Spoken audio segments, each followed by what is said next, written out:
good morning. Thank you, Mark. And yes, this is actually the first time I've been to Hardin County for actually my time with OSU, I think. So I've been about 8 years with OSU. And I do have a Master Gardener group that's pretty active. We have about 65 Master Gardeners. So we're we're doing pretty good. I really like that part of my job. So I'm happy to be here today and talk about lawns and fruit. But I'd love to know kind of what you'd like to learn about lawns. What's your biggest question about lawns? Anybody have any? Because it's pretty, like, probably the biggest, plant that you grow. I get questions about rust. Rust. Okay, so disease. Okay. I work at a garden center, and I'd say we get, most of our questions are brown patches that will come in the summer Okay. is one of our big questions. Of course, then I mow my yard and I have these, and I don't have like a dog out there doing anything, but I have the green patches that are like in half circles. It looks like some person come in and watered and fertilized it. Yeah. A little patch or Just a little something. area. Okay. Okay. Yesterday we were getting ready to mow, and in a shaded area, the blades of grass were white. Like Okay. somebody had lightly spray painted them white. Interesting. Okay. That was weird. I'd not noticed it in that area before. Plus, we had the fairy rings, but we get mushroom toadstools, whatever you want to call them. Sounds like you have a lot of moisture in your lawn. Yeah. Mm-hmm. How about the purple thistle things? Purple thistle things. You get thistles. Oh. You know, the purple things that look like thistles? Purple things that look like thistles. Good. Well, but they don't have spikes on them. They don't have the grow. spikes on, but I'm pretty sure that are the type of. They grow in like the end of winter, beginning of spring. Little head like kind of Yeah. this big, square stem, Yeah, purple dead nettle. The weed. yeah. Usually considered a weed. I have a conflict because I like clover and the pollinators, and yet they're weeds. So I'd like you to talk about that too. Okay, all right. Well, a weed is just a plant that grows where we don't want it to grow, right? So everybody's weed is a little bit different. Because a lot of times, grass is intermixed with clover, and that can be a good, nitrogen fixer. It can help boost our lawns, kind of with that natural fertilizer that they can provide.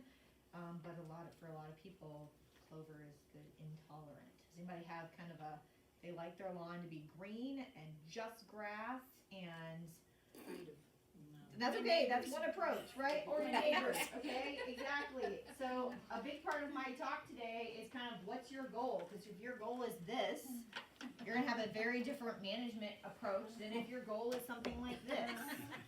And Not quite that. not necessarily that either are wrong, right? This can be some like home security right here, right? Hiding some stuff, but definitely different approaches and different ways that they have to manage and maintenance their The lawn. management on that one? Is that no mow May? No mow May, yeah, that probably is. It might even be Marjorie. But definitely different approaches, right? We have, this That's what my house looked like when I bought it. this one or No, that one? that one. Okay. Well, different approaches for people, for sure. So we're going to talk about, the right soil. Mark said this is your last class. This is kind of a little bit of some refresher to make sure that you can kind of tie some things in that you've learned before. So we'll talk about, what the plant needs, different types of grasses, what our management is, and try to talk about some weeds and insects and disease as well. So big topic for a short period of time, but I'll do my best. So the number one problem with your lawn is probably improper soil conditions. Soil is the biggest part of what we do for any plant, so making sure that you have the right soil and the right nutrients in the soil. It goes a long way in making sure that you have healthy plants. So what's the first thing that you should do to assess whether or not you have good soil? Probably a soil test. A soil test, great. A soil test.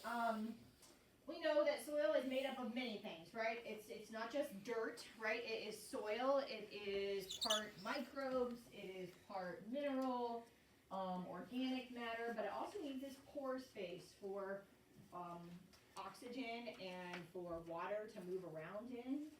Maintaining that pore space is ideal. We want somewhere kind of this breakdown right here, about a quarter air movement, a quarter water movement, and then about a little less than half mineral movement. We also have dead and dying animals or insects or things like that break down and provide some of that organic matter for us. So kind of overall, we want this nice balance. One of the biggest problems for plants is compaction. So when it's really wet outside and we want to get our lawnmowers out, we want to get our rollers out and things like that, that can be problematic in some cases for compaction, because we know that roots, they grow around soil particles, not through them. So this is kind of an example of a non-compacted area. Plenty of movement for water and air and root movement. When it gets compacted, it all smushes down, and then we get this kind of deadpan where we can't do anything. We get roots that kind of go like this that don't have access to water and a lot of minerals as well. So there is a lot of debate amongst people about whether or not to apply lime. Has anybody ever applied lime to their lawn? In Western Ohio, probably in general, we don't do that. Don't really need to, but there is a lot of information out there that says that you do need to. So we talk a lot about in this Master Gardener training about finding online being a great source of information, but a lot of time it comes from somewhere that doesn't have the same conditions that we have. So be mindful that this is an example of something that would be beneficial perhaps on the eastern side of Ohio or eastern US or other places, but not necessarily here in Western Ohio. So not really necessary. We have a lot of natural lime in this area. Probably learned in your soils class. Who taught soils class? Did online. Oh, did online. Okay. So a lot of natural lime in our soils, so we don't really need to do a lot of that. Our soil tests. I'm standing in the wrong spot. Usually are going to be kind of around neutral, or what kind of soil test do you see here, Mark, number-wise? A pH. Usually about 6.5 to 6.7. Okay. So you guys are a little bit more acidic than we are. We're a little bit. Yeah, sometimes they go higher. Yeah, we're like right around 7.5. We do have some soils that are down in the 5s, though. That'd wow. be our muck soils. Okay. So the only way to tell whether or not it's necessary is to have a soil test. Through a soil testing laboratory. That might be something that you get from your soil test is your pH might be off, I guess. But in the case of grass, they really like a little bit more acidic soil. So really putting lime on is not really something that we talk about a lot. And then if you have to raise the pH, sometimes it takes a lot to get there.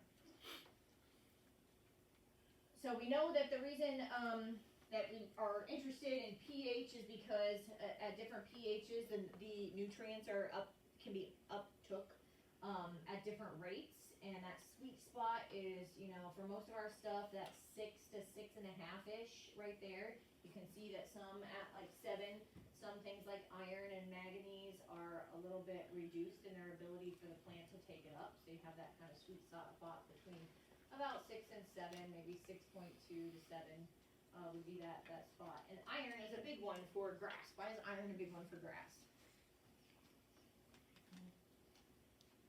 A lot of times they sell fertilizer for grass that are very high in iron, or higher than iron, because it basically turns your grass green. Makes it green up really, really nicely. And so people like that. So a lot of times they will have iron in it. So when we have these different extremes, when it's too high or too low, we won't be able to take up some nutrients. For instance, if your pH is only like at 6, you're not going to be able to take phosphorus up as much, and kind of so on with nitrogen out toward the skinny side. That's what that means. So we want to interested in what our soil pH is when we're growing really any kind of crop. So having a soil test is really important. Right there, that's the sweet spot. That's like the middle. But if you do have to incorporate lime and sulfur, and part of this is a little bit that'll bleed over onto kind of some fruit talk. So if you do have to put lime on to either raise the pH or sulfur to lower the pH, it usually needs to be incorporated into the soil to work the best, to change it more quickly, allow it to get into the root zone. And in the case of turf, of course, you can't mix it in because it's basically a perennial crop, right? We can't, disrupt it like that. It has to be surface applied. And that will increase the time needed to change the soil pH. So, how can you fix the soil, especially for lawns? It's really hard. It's really hard to fix it once you have lawns established, so it's best to do it ahead of time. There are different amendments that you can make to improve the soil structure, and this kind of goes for a lot of different crops. You can add organic matter. There's compost that you can add to increase the drainage and water holding capacity, if that's a problem. Different nutrients that you can add is fertilizers, manures, cover crops, things like that to add some nutrients back. So there can be some soil modifications made, but a lot of times it takes a lot of work. If it's an area, I see it most in my neck of the woods in housing developments, where people dig out a basement and all that crap dirt is left at the top, and then they try to seed it or sod it or something, and then the grass doesn't grow very well, and the trees don't grow very well, and because it's all like this clay material. So my first question when people contact me and ask me about something like their lawn or their trees, shrubs or something like that, I'm like, when was your house built? It's always a weird question. But it tells me something about and do you have a basement? Because their soil might not be the best, and they might have to take a little bit more drastic measures to really have good plants and good conditions for them to grow. So we know that plants need a couple things to grow. They need things like food, which is not the fertilizer that helps them grow, but that's through photosynthesis, is that they make their own food, right? We need to make sure that they're watered properly and that they have adequate access to sun. And that's probably one of the biggest problems with lawn, is that basically grass doesn't grow when it's too shady. You can buy the shade mix, but basically grass doesn't grow where it's too shady. So it might be a little bit more tolerant, but not the best situation. We'll talk about alternate things to recommend to people when they have areas that are too shady really to grow grass. So plant food, that's not really what fertilizer is. Plants don't really, have to have that necessarily to live. Obviously, we have tons of plants that don't get regular fertilizer that grow. But photosynthesis is, what makes their food for them. Storing that sugar in their roots and being able to mobilize water and nutrients from the soil to complete the photosynthesis is how they achieve that. But there is no shade-loving grass. Like I said, these thin spots, bare spots caused by shade, anybody kind of fight that at their house or at different areas? We definitely have areas that are too shady. Usually mature trees camping together, shading them out. So there's not a whole lot you can do about that. You can buy some shade-loving grass, but like I said, there really is no shade-loving grass. Instead, I would encourage people to get creative and adapt. Grow something different. Consider a ground cover. Periwinkle or ivy or, hostas, a great example of something that grows in the shade. Astilbe, heucheras. Anybody have any heucheras? These are currently like my favorite plants. Just because they come in such a wide variety of color, and they bring that color to a shady spot. They don't have very showy flowers or anything like that, but really, really pretty. Of course, there are hostas that are sold, as kind of those part shade, part sun sort of things, but the majority of them do better in the shade. But some can tolerate a little bit more sun. And then the other option really is to prune, right? And most people don't wanna prune like mature trees, and so the only thing to do is to let more sunlight through. Or adapt and get creative, so usually people wanna adapt and get creative instead of letting more sunlight through. But being aware of volcano mulch, these other options can be better around trees than this, you know, we talk about, the harm that mulch can do, especially at these heights and depths. This, could have been taken near, or on the campus of a hospital in my county. They all look like that. Crazy, which is usually where we do our master gardener training, so we get to like just open a window and I'm like, you see that out there? That is what you should not do. You ever say anything to the company that does that? I have not personally, I've not seen them out there. I have tracked them down on other things. But, on my office, we used to be in the courthouse, and so they were out at the courthouse one day doing pruning when they shouldn't have been pruning, and so I went and asked about that. But, no, I have not. Should though. Well, I work at a nursing home and that's exactly what they just did it this spring too. I hadn't noticed, but you Yeah. know, oh, that's bad. Yeah, most of, in my experience, the people doing it really don't make any management decisions, they're just doing what they were told, you know? So, but yes, they really should, because they're just killing whatever it is slowly. Does that really happen? The Do they eruption, catch on fire? no. Oh. Well, I've not experienced that, but that's one of our colleagues, Joe Boggs, he calls them mulch volcanoes. Okay. So look like that volcano. Well, in the I thought it eruption. was like, hey, you know. hey, will combust. I thought, well, maybe that happens. Actually, my county, a mulch place did catch on fire a couple weekends ago, but I don't think in this small. I'm not gonna say it's not gonna happen, but I've never heard it happen before. But just the way they look. So, a lot of times people will give you a lot of advice on what you should do with your lawns, especially if you live like in an HOA or something, they're gonna give you some advice on what you should be doing. So, Bill down the street says that you need fertilizer. So let's talk about nutrients. So some nutrients, need to be provided if you're wanting like really lush, healthy lawn.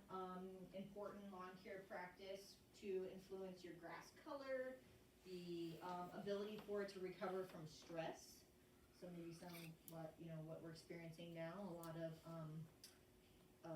drought and heat stress, and help prevent some weed invasions and disease invasions. Basically, the first defense for weeds and not as much disease, but for weeds, if you grow a healthy lawn, you should have less weeds because it will outcompete the weeds. So potassium in particular is really involved in heat and cold stress. And heat and cold tolerance, so making sure that you have, and also disease resistance, making sure you have an adequate amount of potassium. It can be helpful for grass to weather that stress. That can be applied in the spring, or it can be applied in the fall, but it's most recommended in the fall. Why would you think that applying that nutrient in the fall might help that plant? When it goes dormant. I'm gonna say, isn't it gonna be dormant and it can take up nutrients before it goes dormant, or? Yeah, so a lot of our perennial plants in the fall are sending all their nutrients down to their roots for storage. And so when you apply something in the fall, so keep that in mind, that's good actually for weed control and for nutrient. We'll talk about, so for nutrients, anything that is gonna help them overwinter or help them, give them an extra boost so that they're ready for spring to grow again. You can apply it in the fall and it will, send it down to the roots because that's what it's doing at that time frame. For storage and for overwintering, so that is a good time to apply it. Versus in the spring, we apply things that, it's sending all its nutrients out, right? It's flowering, it's leafing out, it's growing. And so all the nutrients are kind of moving up. thinking along the same line, anything that needs to be, weed that needs to be controlled, if you apply it during, it, that is going to, be like a perennial weed that won't like die every year. Applying an herbicide in the fall will, you know, the idea is that it is already sending its storage and things that it's uptaking down, so doing that will help kill it a little bit, more effectively if you're doing it in the fall. Side note. So, a good thing to think about is that those nutrients on the bag. You know, we've got an N, a P, a K. So we've got nitrogen, phosphorus, and potassium. Nitrogen is for green growth, so that's up. Phosphorus is for root development, so that's down. And then potassium is for hardiness, which they kind of say is like kind of up down. But those are kind of the general reasons that those nitrogens, or the way they work in the, not the nitrogen, the way those nutrients work in the plant, is along those lines. They do other things as well. But also know that over-fertilization can cause problems too, especially in times of, let's say in times of drought or in times of stress. Do we want to apply a lot of nitrogen? It's like now the time to apply nitrogen? Probably not, because you're going to stress the plant out by, you know, it's going to want to kind of to grow and get that green growth from, or, you know, have some more green growth. And now is not the time because water is not very in abundance. So, those are some notes about nutrients. I already said that pH, you know, can affect that nutrient availability. So for lawns, somewhere between 5.5 and 7.5 would be ideal. Talked about this thing, so about that 5.5 to 7.5. You know, that's a wide range of everything being available. Some of these 4, just a little bit less. Doing a soil test, we recommend somewhere between 2 to 4 years. So I put like 3, somewhere around there, gathering in many locations. Anybody ever done a soil test of their lawn? Or done a soil test, period? Okay. So for lawns, you know, going down like 2 to 4 inches, as long as you're consistent, is the most important thing. But since you're not turning the soil over, going down as deep might not be as important, especially for some of the types of grass that we grow. But 2 to 4 inches mixing together and then testing it can give those recommendations and give you a starter.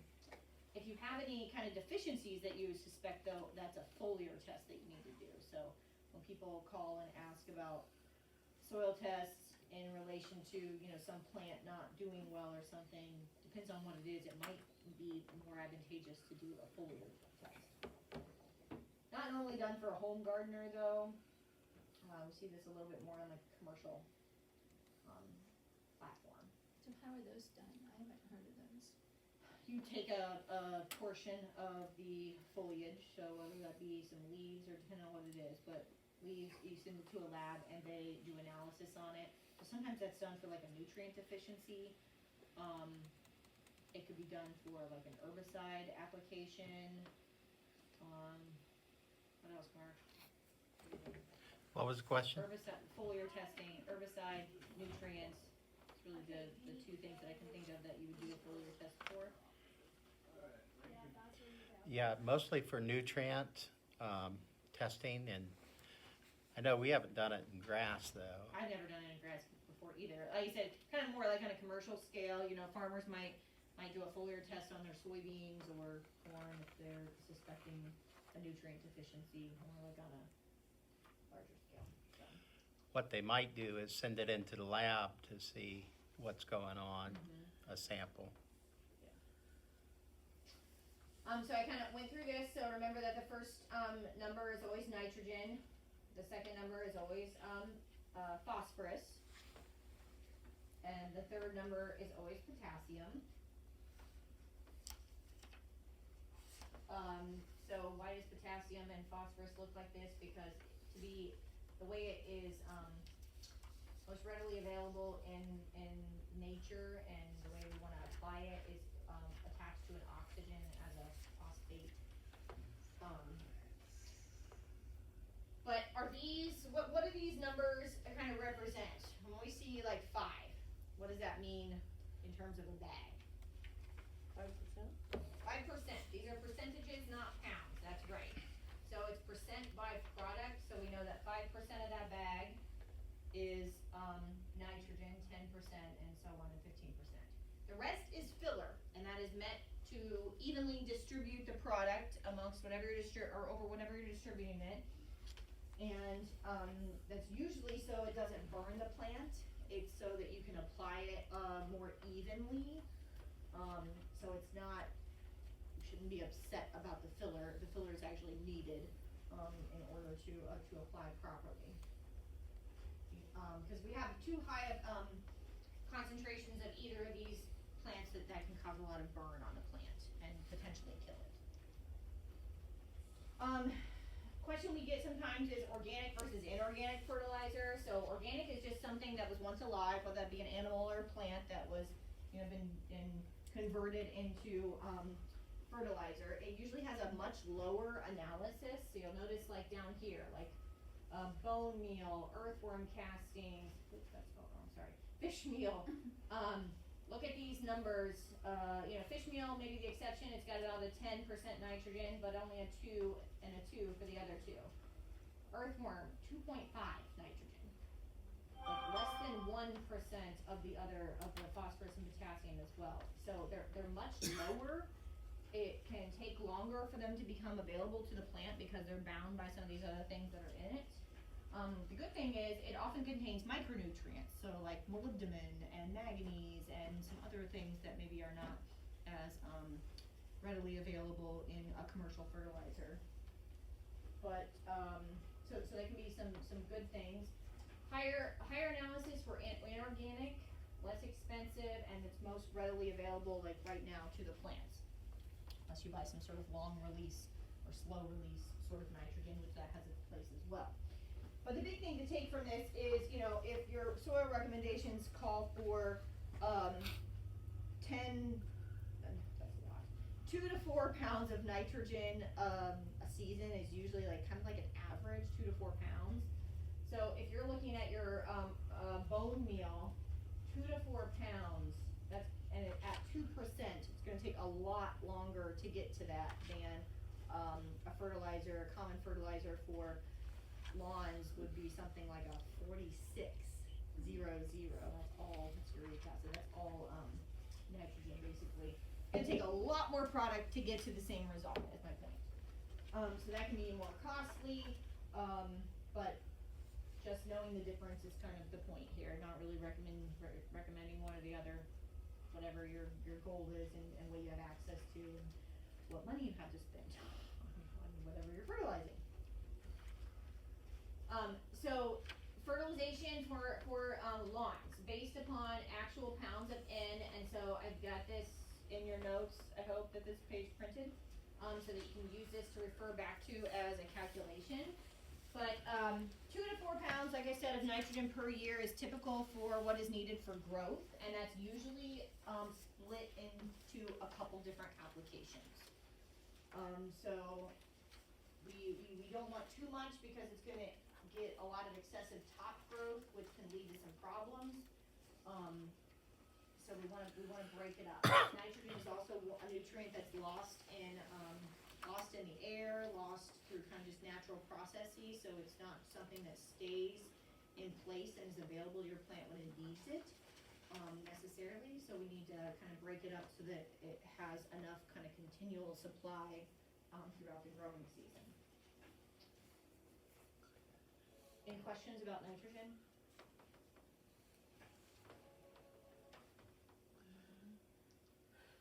Okay, so know that the application rate for nitrogen, more is not always better. You need to know your area that you are actually fertilizing so that you can make appropriate calculations. A lot of these products need to be watered in for better use up by the plant, so irrigating after applying is usually a recommendation, and timing is everything when the plant is going to need it. Is it too late now to fertilize? No, so here's my kind of example here is if we're going to do 4 applications, my recommendation would be sometime in mid-March to be the first time. A lot of times people do that with like a weed and feed. They want to control crabgrass early on, and so they'll do kind of a weed and feed at that time. And again in May, and then again, like I said, sometime August, September, and then again in October, November if you're gonna do 4. Anybody utilize like a lawn company to do their fertilization? How many? Alright. I'm too busy to do my own. I used to do it. How many times do they fertilize? Do you know? I used to do it 4 times, but now I just do it twice. Twice. Okay. What about you? Do you know? 3 times. 3 times. I think somewhere, yeah, between 3 and 4. It just depends on what your plan is. So you can kind of skip some of these. You can just do one kind of in that. Maybe just do a September instead of this arrangement and kind of cut one of those out. That can help as well. But we need to keep in mind that we are growing what we consider cool season grasses in Ohio. We don't grow warm season grass in Ohio. Or we shouldn't grow warm season grass in Ohio, really. Most of us are growing cool season grass. So we've got we don't apply when it's winter, dormancy, but in the spring, we're gonna get this big uptick. You're mowing every week, right? Because it's cool. We usually have some nice moisture, and we've got lots and lots of growth. And then in the summertime, it gets too hot and it slows down. Or like right now. My grass looks like it's like July, but definitely slows down the summer, and then we're gonna get an uptick in the fall again, and we're gonna get if we have adequate moisture and cooler temperatures, we're gonna get this huge surge of growth again. So those are the times when we need to make sure we're fertilizing. You don't want to fertilize in July. I said it's just going to sit there. It's just going to dissipate off, and we're not going to be able to capitalize on that. How much lawn do you really need? You have to go back to kind of some geometry from high school or so, and remember that. And I don't remember that, so I put some examples of that on here. But just keeping in mind, areas that you don't have grass, driveways, houses, pools, or landscaped parts of your lawn that aren't necessarily grass. So I want to make sure you take those out because, like I said, over applying is really a waste of your money. You really shouldn't. You should try to minimize any kind of over applications. That's quite a big difference if you're thinking, oh, I've got 7,000 square feet of grass. Well, no, it's not 3,000. That's about half the rate, right? Fertilizer is pretty expensive, so you want to make sure that you're not over applying. Mature lawns really don't need a lot of nitrogen. I have never fertilized my grass, and it's still growing. So you don't have to have it. If you do have shaded areas, though, know that they can require up to 50% less than what would be required in the sun. So keep in mind those kind of differences. And the reason that mature lawns don't need as much nitrogen is because they have kind of this accumulated organic nitrogen and providing some of that background nutrition for the plant. So, all right, that isn't the end for kind of the fertilizers and nutrients, and we'll talk about grass. Grass. The important thing to get about this is grass has a different growing point, which allows us to cut it without killing it, basically. So the growing point is usually kind of right there below the soil lines. This kind of represents the soil line up here, roughly. So it's below that. So that is why we are able to cut it without killing it. That's also why, though, if you mow too short and you heard scalp the lawn, that you can get areas where you might hit the crown and kill it or harm it severely to where it doesn't grow as well. So the growth comes from here, not from up top. So what about a tree? Where is its growing point? The very top, right? So that's different. You cut the top, it's going to go like this and look really, really crazy. But grass down here, and that is why we're able to do, to treat it and take care of it like we do. There are basically two different types of grass. Bunch type grass, which does not really spread, it's one kind of mother clump. And it has its roots that come down from there, and I'll show you a couple pictures in a minute. But then we also have a type of grass that spreads by stolons or rhizomes that go across like this. And those are the types that will fill in spots. So a lot of people are trying to fill in bare spots, and they pick the wrong type of grass and it doesn't fill in. So that's why we usually have a mix of our grass species as well. We don't plant just one type of species. That way we can have some filler in. To speak, I think it was Nancy, to your, one area of grass looks like it's kind of growing better than the others.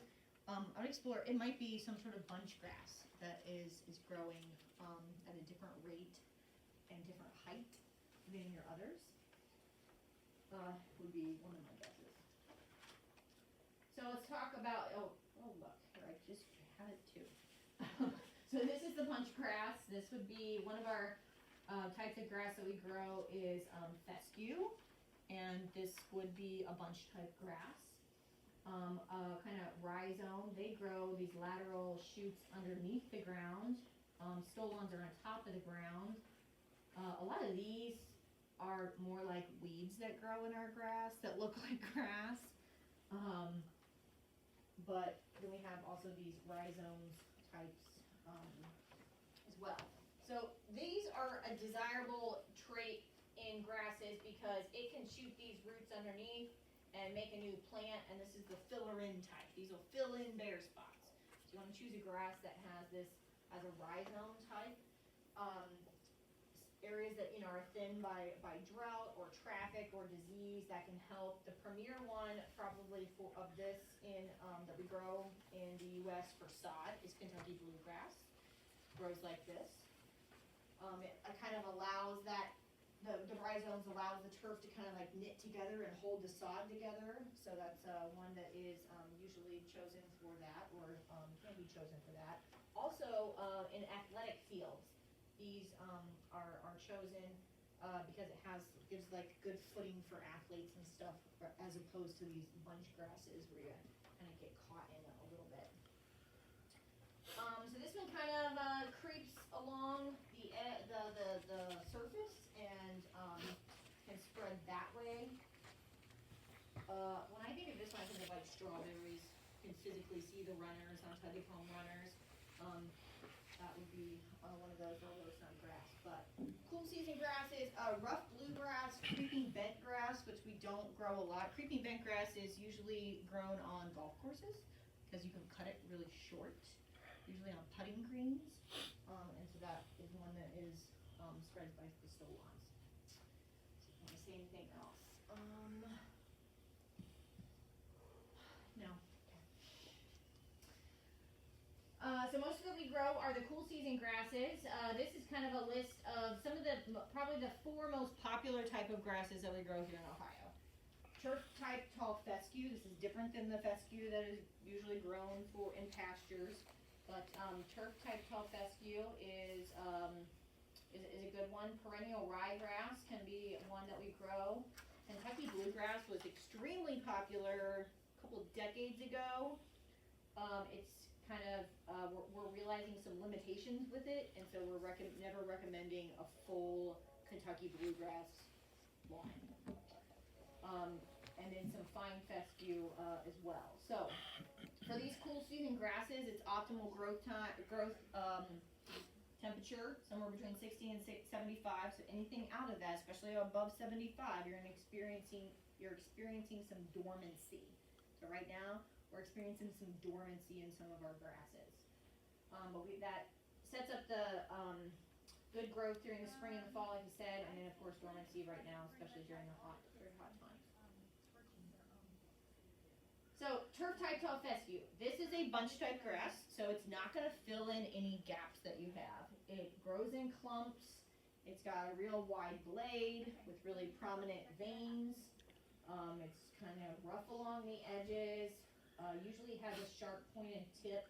So all these grass identifications, I find it really hard because people cut them down, so you don't know what the tip looks like a lot of times. But turf type tall fescue, really, really popular one that we have. It traffics really well, so it can withstand a lot of foot traffic. It is very pet tolerant and disease tolerant, so it's liked for that.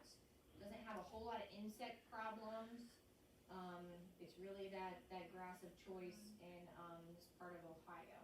So it has a kind of this roll to it when you look at it. When you talk about grass identification, we're looking at this luteal part right here.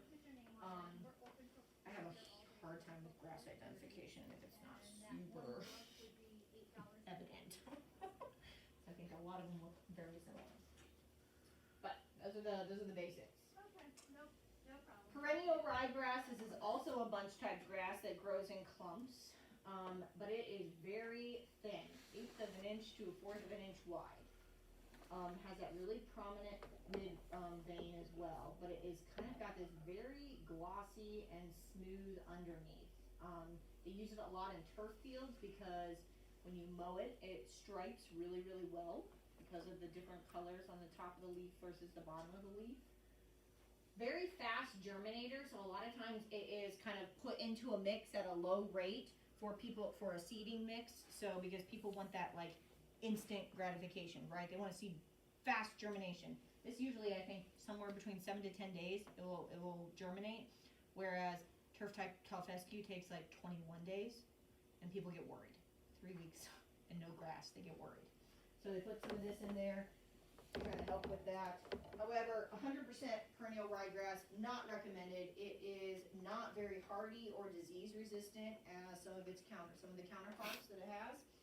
So don't seed it alone. It does like a lot of sun, and is kind of, like I said, used for that kind of fast germinator, kind of that ground cover until something else grows and can be a little bit more hardy and has time to germinate. So this, yeah. Can you tell us how they do those different stripings? I mean, I see it, but do they change the height I of know my the, husband does it. pardon We me? put a mud flap on the back of our lawnmower. And it just kind of like lays it down a little bit. So something on the back of lawnmowers that just kind of like lay it down. Now, perennial ryegrass though, a little bit to one, they mow it a certain way. And then, come back and mow it a different way to create that striping in general. But it has a different color at the top and bottom of the leaf. So if you go one way, it's kind of all like bent one way, and then the other way is bent the other way, and that kind of makes that striping. Alright, so that's another one that we have sometimes, perennial ryegrass. Kentucky bluegrass. So this is not a bunch grass. This is one of those rhizome types of grass, and it does fill in bare spots. Has a very thin blade, that 1/8 of an inch wide. It has this very distinct kind of, they call it a keeled or a boat-shaped tip. So it looks like a little canoe at the end. It's a really good identifying marker of bluegrass. It hates the heat, and it's going to go dormant first. So if you have a whole Kentucky bluegrass lawn, amongst other things, one of the things that you're going to have is that all is going to go dormant anytime that it's too hot. But this was really, like I said, really popular a couple decades ago, and they were kind of like seeing the benefits of having a mix instead of a completely 100% one type of grass. Fine fescue is kind of like a clump grass. It's a little bit more shade tolerant, so you might see this in like shade loving grass mixes, quote. It's really fine, almost hair-like. You can see kind of even though Kentucky bluegrass, I said it's only an 1/8 of an inch wide. Look next to fine fescue, looks like, some hair practically. It has a couple different names. Might know it as something different. This is, can survive in some low moisture situations, low fertility situations, but again, don't seed it alone. We definitely benefit from having the mix. So not recommended. I said creeping bent grass, even though it is a cool season grass. You can mow it, 3/4 of an inch. It won't really look good for lawns at home. It almost looks like a weed, in my opinion. But they do they do use it a lot on golf courses for that reason. Not that it looks like a weed, but that you can mow it short for like putting green. And then zoysia grass is a warm season grass, and there is this picture is not from my county, but there is a house in Troy who I think is growing this because their grass pretty much looks like that come the beginning of May. But then in July it'll kind of like get nice and green, and then it will go dormant again. Like 75 degrees. Think about how many days in the summertime that is more than 70. 75 versus less. But sometimes people ask about sodding or seeding. So I have a coworker that says sod the front and seed the back, because sodding, obviously it will be instant gratification really quickly. Both require management. There's not necessarily one that's easier necessarily than the others. Both are better to do it when it's cool seasoned, so it's not under a lot of stress. You can keep it watered and properly hydrated so it will grow and take root. Gave some seeding tips, around April 1st or around September 1st is a good kind of guideline there. Put down some differences in these germination times, so what to expect. A note about pre-emergent weed killers. You can't use a pre-emergent weed killer and also reseed your lawn. Same thing, you can't use, preen on your garden and then plant radish seeds. It's not going to come up. So keep that in mind, that your weed control needs to look a little different if you are considering reseeding lawn. But consider how long this plant is going to be in your landscape. Buy high quality seed.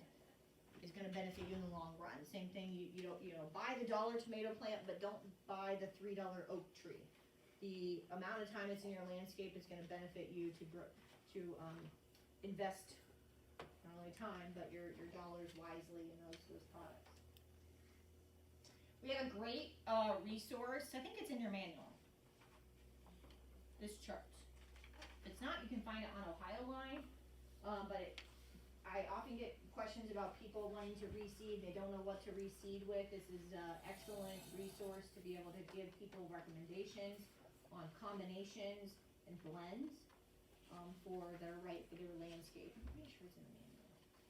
The turf section. Any questions about grasses before we move on to maintenance? The one just before, is there a website we can get that? Because it isn't in your printout. It's not on, it's not in your book. Page in the manual. Oh, thank you. What page is it on? It's the last page before vegetables. Oh, this page before Very that. last. I thought it was in your book, yes. It is available online too. Alright, so maintenance. So my biggest thing is watering correctly and timely. Basically we want to water deep and infrequently. Short bursts of water that are really shallow doesn't allow roots to develop at a depth that will withstand winter and heat stress properly. So we want to water deeply and infrequently. 1 to 1.5 inches of water a week during the big growing seasons. So you can see if we have water that gets to that depth, we've got nice long roots and they're well established. They're able to withstand disease and insects and any kind of stress a little bit more at a better rate. Then if we do a lot of short bursts of a little bit of water, we're going to get short roots and they're not going to be able to withstand a lot of stress when the time comes. Best time to water in the morning. That way it has all day for to dry, right? You probably heard this a couple of times. Water in the morning, don't water in the evening when it gets cool and all that water sits on there and lets disease develop and things like that. So watering in the morning, same thing for your grass. So how do golf courses get by watering at night? I mean, anybody can choose to water whenever they want. Because isn't that when they normally water? I have no idea. I don't know a golf course. I have several cousins that manage golf courses, but so golf course is like, you know, the top high maintenance of turf probably anywhere, right? So they have a huge, they probably, I mean, I know they do, they apply herbicides regularly on a regular program. They're regularly preventing for fungus or regularly preventing for disease, all kinds of things, cause like So that's how they get by with watering at night. right, it's like a heavy management program. Be my It guess. might be real early in the morning, like at 4 or something, because they're out there at 6 making their calls, so. They don't want to discourage You their have to. paying customers. I don't think they're out there watering when the people are out there hitting No, balls. so you have to. Right, so they have to worry about people on their turf, right, so they probably, water in the morning might not be the best thing, or they have to water very early in the morning, 4 o'clock or something. They're all irrigated, those things usually. So, this was a picture from, August, middle of August, obviously several years ago, but it doesn't matter. When we have like 4 to 6 weeks of drought, and we're not getting that moisture, that is when we wanna be concerned about watering. Because, our grass might be, look like it's dying right now, but it's experiencing dormancy right now. So we're not really concerned unless it is, about 4 to 6 weeks, which actually in my neck of the woods we're rapidly approaching. We've had rain since like May 12th. So 4 to 6 weeks is what it can withstand without doing harm to the crown, which is that growing point. But anytime outside of that, when we see sprinklers going, they're kind of solving a temporary problem. If it's the middle of August, under kind of like a normal year where we've had adequate moisture for our lawns, in August we're experiencing the high heat usually, and so some of those species are going dormant naturally. When we water like this, we are temporarily cooling off the soil, cooling off the crown to where it's stimulating it to grow. So yeah, it might green up a little bit more, but we're kind of just doing, we're just solving like a little temporary issue. So I don't pay for water. I think if I did pay for water, it'd be a totally different story, but I also don't water now, so I don't know.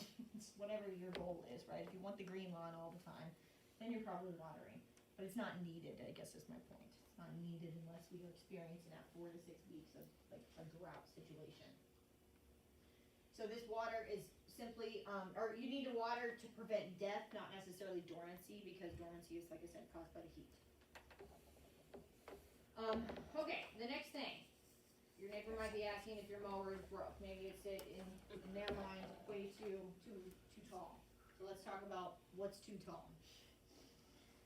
And the mower. So mowers, like anything, need regular maintenance. Their spark plugs, their oils, their blades need sharpened regularly. We can have some off color or off looking grass when we have blades that are not sharp enough. If we have blades that look like this, we might get some sort of kind of lawn that looks like on the left here. If you get that kind of like chewed like look, and if you look out and all the tips are kind of white, you know that your blade is not sharp enough. It's just kind of like tearing the grass blades and leaving that white part that's kind of dead, tissue that's dead. What it should look like is on the right. It should be a very clean cut, very, very nice straight cut, and not this kind of chewed thing right here. So make sure that your blades are sharpened, and definitely don't look like this right here. So how tall should you mow it? Well, in general, we never want to cut more than 1/3 of it off at a time,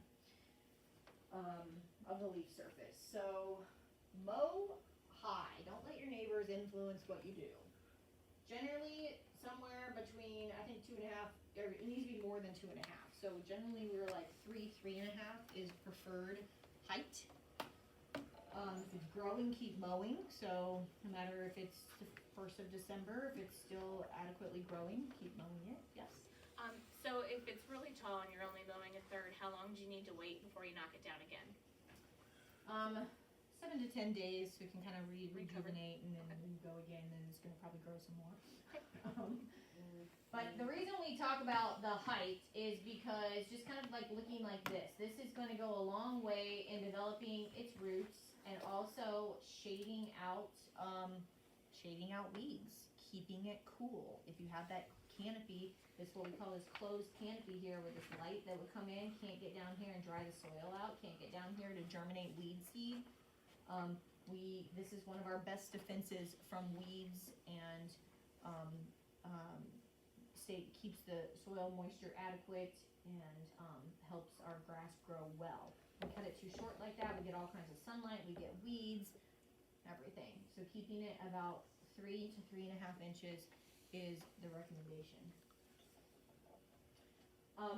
This is a great picture. I love this picture. In a second. Great picture. Cut it. Yes, great picture. It's coming. So 3 inches. We got lots of more leaf surface for photosynthesis, so it can make more of its own food. The roots are deeper, more drought resistant. The crown of the plant, that growing part of the plant, is going to be kept cooler because of the shade from the longer blades. And then also we have the reduced weed seed for reduced light and competition, and it's going to crowd those out and keep the soil temperatures cool. Here's the picture. So which one looks the best? And I don't know why they're in not in alphabetical order, but A, B, and C, or A, B, or C. B. So I guess it's a matter of personal opinion, but B, I think B looks the greatest. So we'll start with A. So A, I see like some browning, right? Brown patches and things. This was mowed at 1 1/4 inch. C was mowed at 2 1/4 inch, and then B was mowed at 3 1/4 inch. Definitely looks a lot healthier, right? Longer than that. The rest is about 7 to 8 inches, just for comparison. So again, you have the 7 to 8 inches, but on vacation, you come back, we all went to see. Yeah, you should, kind of set it probably your deck as high as it's gonna go, probably, which Okay. is usually like 4 inches, I feel like. Mow it, and then, come back in about, a couple days, 5, 7, well, I mean, a lot of this is affected by the weather and what your time is, right, to go again. But in general, just cutting it too short reduces its vigor. It's able to withstand some of that stress, and it's gonna help. Talking about mowing, how many people kind of like vary their mowing patterns? So that is good. It's important when you're considering at higher mowing heights as well. But this is just an example of a way to kind of vary your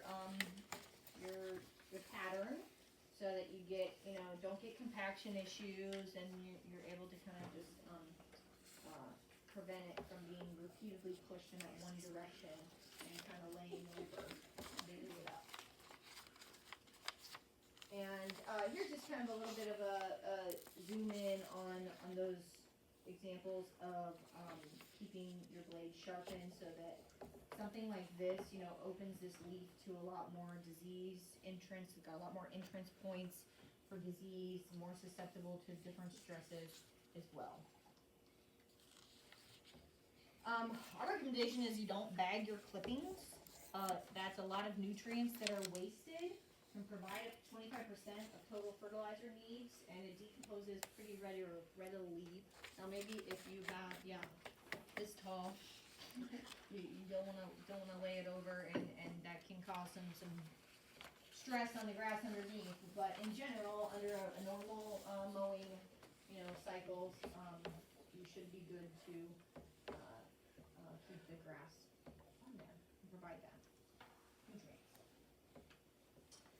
So some questions we get about thatch. Those are either rhizomes or stolons that are not quite decayed, that kind of sit in this area on top of the soil. In general, Kentucky bluegrass is more prone to some thatching issues than others, and because they grow by the rhizomes. Core aeration can be effective in controlling thatch and can help with compacted soils as well. So if you have a high count of Kentucky bluegrass in your lawn, you might core aerate, once a year. If it's thicker than a half an inch, or every other year if it's not. And fall is best, and then spring is the second best. Mainly because spring is a little bit wetter too, so you don't want to cause a lot of compaction as well, but fall can be a good time, or it's a good time. Okay, weeds. Here's my lawn. That's your lawn? Weeds.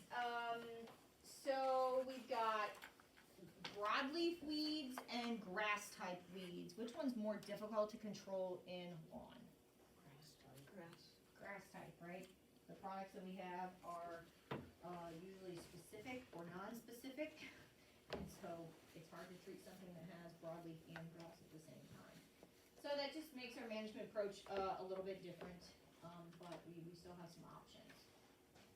So it's important to first check your soil pH and know your square footage, just like fertilizers. We need to have any kind, if we're considering any kind of chemical applications, we need to know our area in order to make a chemical application.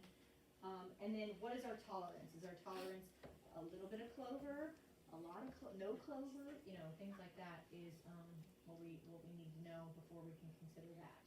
But like I said, growing good grass is the first step in preventing weeds. That can be our goal, is to make sure we have good mowing practices to reduce weeds and conserve that moisture as well. What we kind of talked about.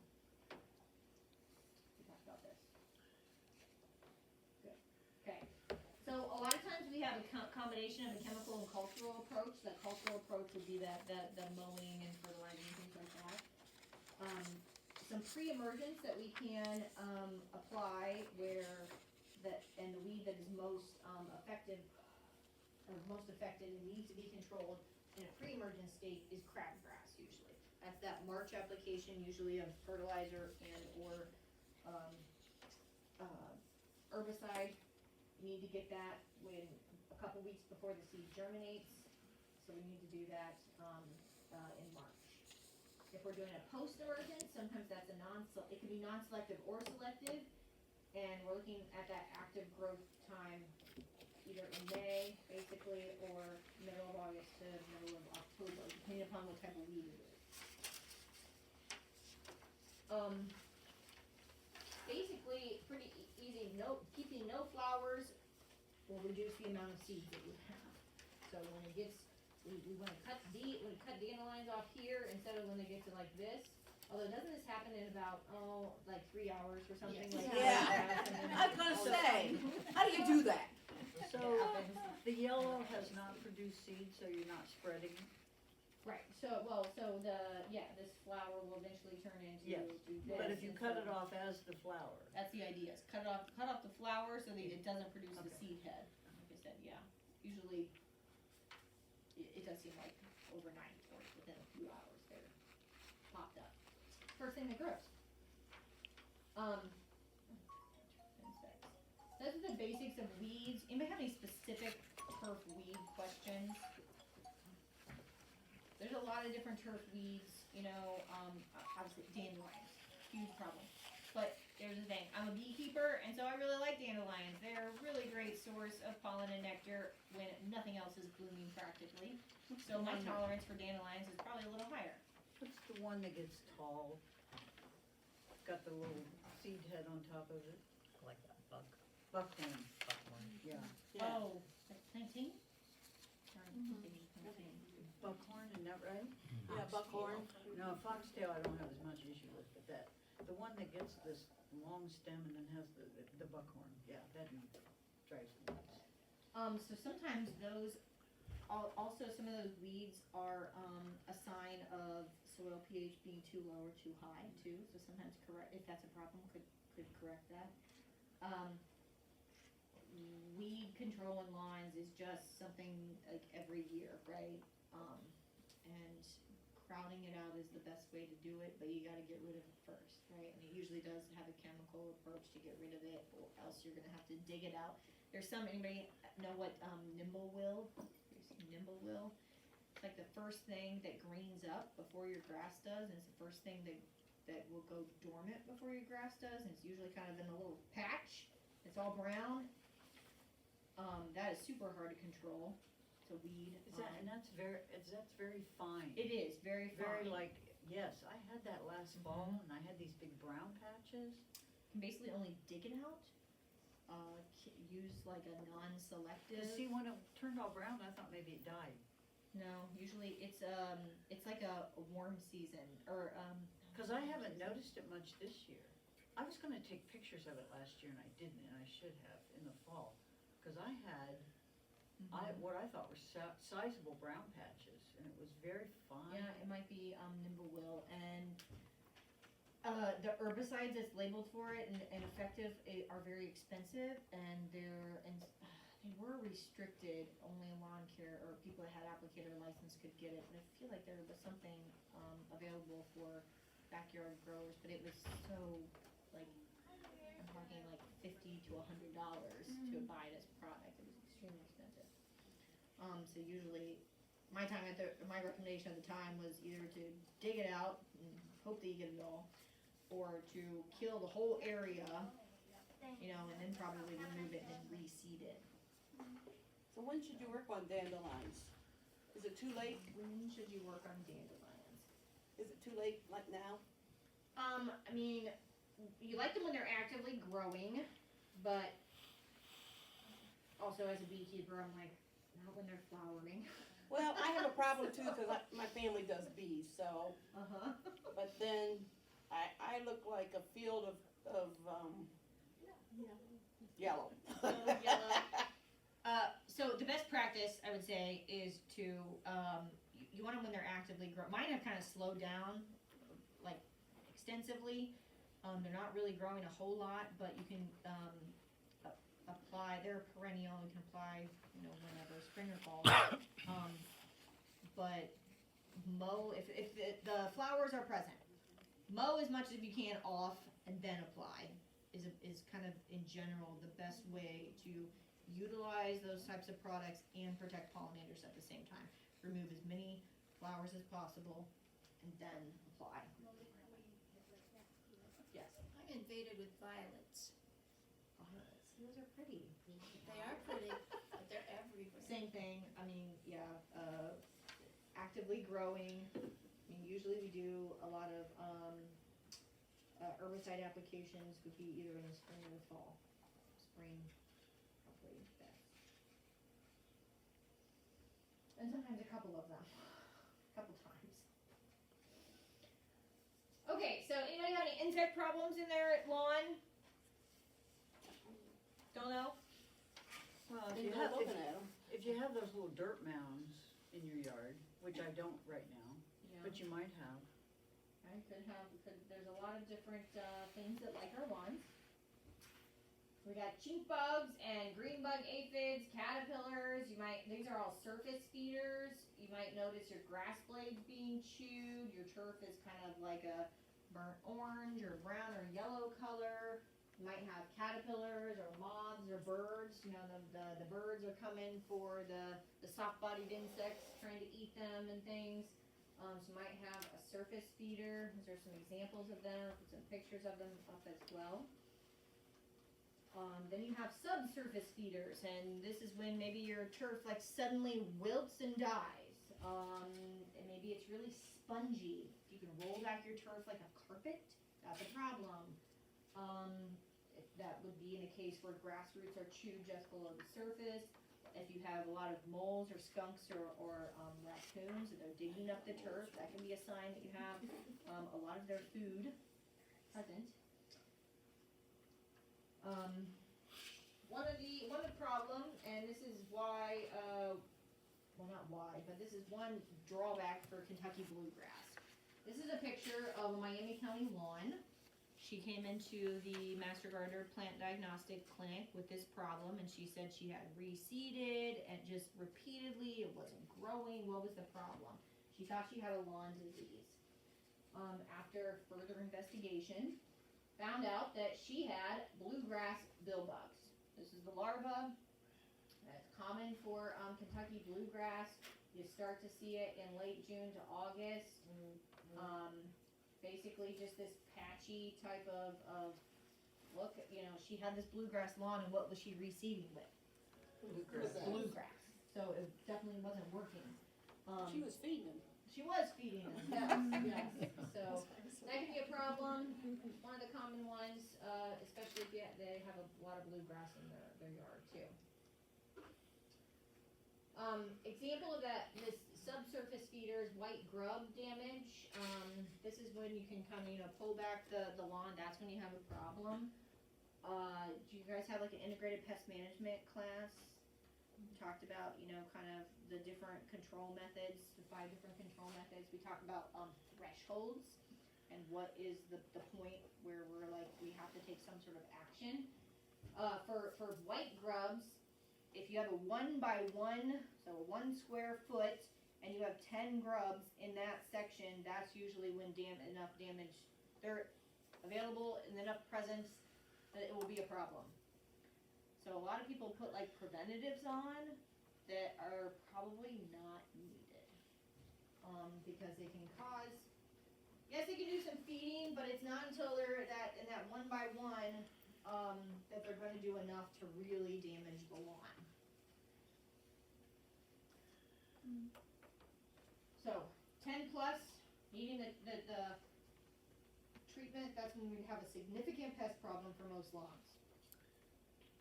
But like I said, not many lawns reach that threshold. In fact, Cornell did some research on this, and they found that only 20% of the ones that were getting this grub control actually needed grub control. That's a very, very low number. Think about how many people regularly treat their lawns for grubs. So it's all about tolerance. We talk a lot about integrated pest management, about tolerance and eradication versus, I can't think of the other word right now, but don't need to. Non-eradication? Yeah. Can't think of it right now. Anyway, a lot of money potentially wasted for a problem that doesn't really cause that much of an issue. But if you do need to treat them, you want to do it when they're young and actively feeding, and that's mid to late June. And there's some products there that are recommended, and said preventative treatments are not recommended. Questions about insects? Ew. Turf disease. Alright, so some of you said you had some problems with turf disease. Oh, whoops. You can quote me. Right now, today, I will never, ever recommend a fungicide application to turf grass, to a lawn, on a home lawn. You can write down my name and today's date. Because fungicides are always actually preventative and not curative. So meaning you'd have to put it on every single year just in the off chance that you might get a fungicide. So reasons for my quote, if you remember from your plant pathology class, hope you talked about like a triangle, disease triangle, where you have to have the right environment, the actual pathogen present, and then a susceptible host. And very rare, well, in the case of turf fungus, very rarely do you have all 3 of those together at a time, it seems. Remember that that's kind of like a 3-legged stool, another way to look at it. If you don't have one part of it, then you're not going to have it. So if you don't have the right, environment, which is weather also, it's not going to be present. it's Ohio. If you don't like the weather, it's going to change in a little bit. And when the environment changes, the disease usually stops progression, and the damage on the blood or the damage on the blades is going to remain. But usually, you're going to do what? Cut it off. So it's going to leave soon. And most of these turf diseases affect the leaf and will not kill the grass. So if it's actively growing, you're gonna eventually mow it off, and it's gonna be alright. And they don't work well against crown diseases, and those are the only ones that are gonna kill your grass. So fungicide's usually not something I'm going to recommend. This is a good calendar to think about different turf diseases and what you're seeing at what time of year. So somebody mentioned fairy ring. Yeah, Nancy did. Yeah, that's kind of that summer to early fall. Rust. Mark mentioned rust, I think, late summer. So my kids play soccer, and the soccer field in September is full of rust. Like, I hardly ever like to wear shoes, so I'm always wearing flip-flops, and my feet will just be orange by the end of the game. By the time I walk to the game and walk back out. But that particular field, the home field, is just full of rust. So what I saw in our yard looks like powdery mildew. That powdery mildew, that's usually kind of a late summer to fall sort of a thing. It is a fungus, but it's gonna prevail. It's not gonna kill it in most cases there. Is it because it's so dry right now?